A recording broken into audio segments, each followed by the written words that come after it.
Broadcasting from Hargeysa, Somaliland, this is CBA. I'm Abdullahi Hassan. Welcome to the top of the hour news brief.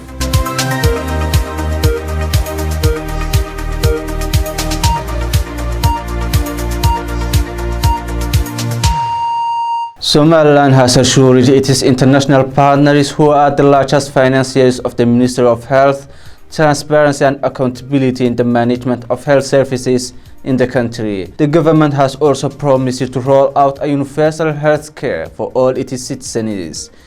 Speaking at the Parliament buildings, minutes after addressing the media on the outcome of a meeting between Somaliland's Minister of Health and the Permanent Committee of the Parliament, Cabinet Minister Omar Ali Abdullahi has promised that the government will soon roll out universal health care for all citizens in the country. This means that all people and communities in the country will be able to use promotive, preventive, curative, rehabilitative and palliative health services they need of sufficient quality to be effective, while also ensuring that the use of these services does not expose the user to financial hardship. Somaliland's health indicators continue to be some of the worst across the globe.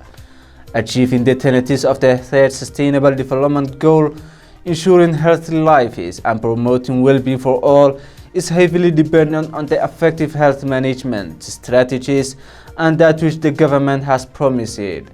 The government of President Burao has still 2023 to make this dream come true. The conference of the Central Council of Waddani Party has officially opened today at Burao, the administrative capital of Togdel region. The highly anticipated conference was attended by the leadership of Waddani Party, the members of the Central Council, representatives from Somaliland political parties, and other dignitaries. The chairman of the party, Abdurrahman Irro, who closed the first day of the conference, hit many points and slammed the government on a number of issues, including security, justice, the economy and human rights protections. The chairman alleged that the administration is developing an authoritarian streak and asserted that the nation is now under dictatorship rule. He criticized President Burao of shunning council, degrading the role of the traditional leaders and religious leaders and abandoning Somaliland's tradition of consensus building.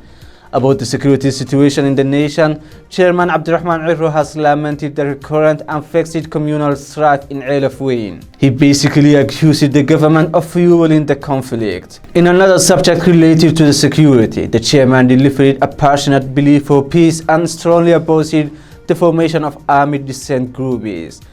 Finally, the chairman of Waddani Party, in a measured words, vowed that he will dedicate his time and efforts to unite the nation. Somali President Mohamed Abdullahi Farmajo has inaugurated a new embassy building in Washington, D.C. on Saturday. President Farmajo was accompanied by the Minister of Foreign Affairs Ahmed Isa Awad, Finance Minister Abdurrahman Duale Bayle, the new ambassador to the United States Ali Sharif Ahmed, and members of the diaspora community in the States.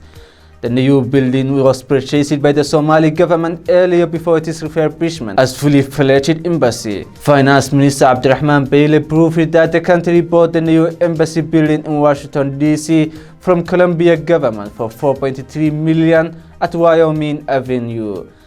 The head of state said the return of the diplomatic mission is key to cement relations with Washington, which is strategic ally to the federal government of Somalia. He called upon the embassy officials to diligently serve the interests of Somalia's government and citizens' interests in the United States. The president also urged the diaspora community to closely work with the new diplomatic mission in Washington to further his administration's foreign policy.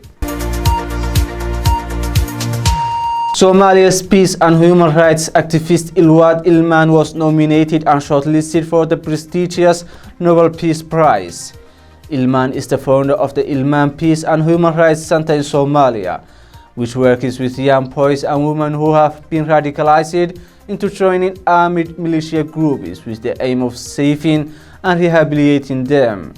Following the announcement by the Oslo Peace Research Institute on Friday, ELman posted on her official Twitter page saying she is so honored to be nominated and shortlisted for the Nobel Peace Prize.